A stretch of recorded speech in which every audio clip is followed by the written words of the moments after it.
A young teenager is dead, shot multiple times, according to witnesses who say that he had no weapon and did not provoke the officer.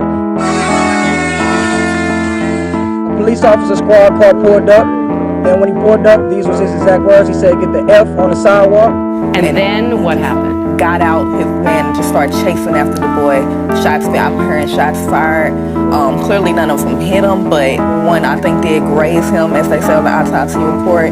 And at the end, he just turned around after, I'm guessing he felt the bullet graze his arm. He turned around and then was shot multiple times. Crowd is peacefully standing with their hands in the air, yelling, "We are peaceful, hands up, don't shoot." Here comes the St. Louis County Police Department, continuing to advance their line. We have now pulled back a city block and a half.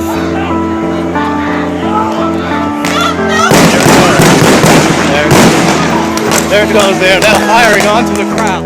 Join Michael's parents in asking anyone who protests this decision to do so peacefully.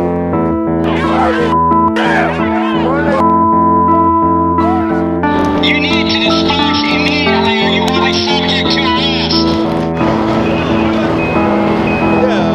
Police officers.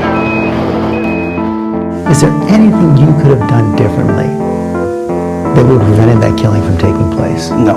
Nothing? No.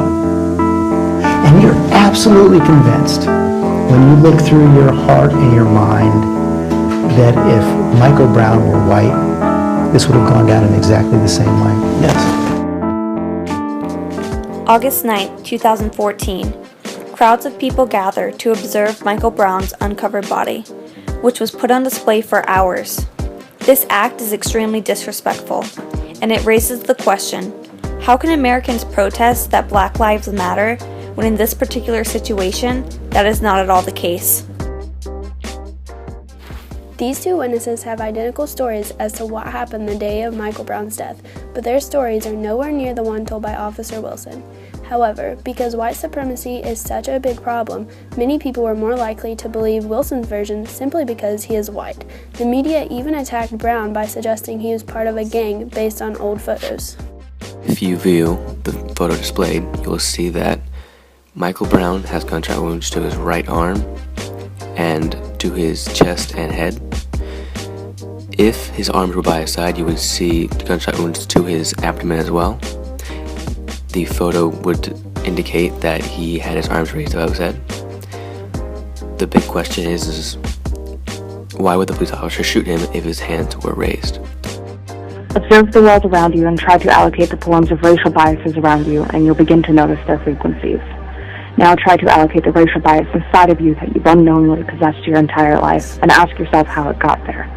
You may come up with an answer along the lines of, "This is how I was brought up." But in fact, Americans' thoughts about race have been molded by the hands of the media, the master narrative. What was once a peaceful protest to honor Michael Brown turned into a chaotic, horrific protest. In my eyes, these protests became a disgrace to the family of Michael Brown.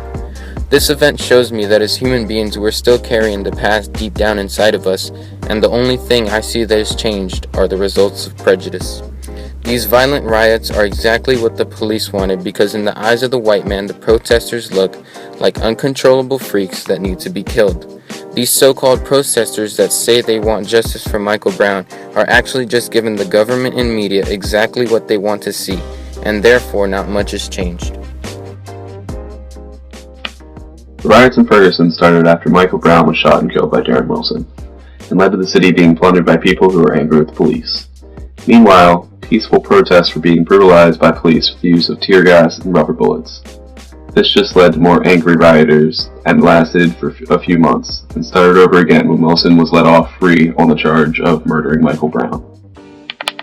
The shooting death of Michael Brown and the events that took place after paint a vivid picture of racism in America. This sad and disturbing story screams to the prevalency of racism in this country. Yet the master narrative continues to dictate and decide how these acts of racism are portrayed and punished. Why are we, America, continuing to allow the illusion of an equal nation? We say over and over that race is no longer an issue. We claim with our mouths that all people are created equal, yet our actions tell a much different story. The protests and riots in Ferguson, Missouri, and across our nation were eerily similar to those that took place in the 1960s. White supremacy, institutionalized racism within our police and justice systems must be addressed. We continue to give a free pass to be racist to these people in powerful and dangerous positions. We are humans. We are not animals. We have the ability to overcome the master narrative. Why do we choose not to?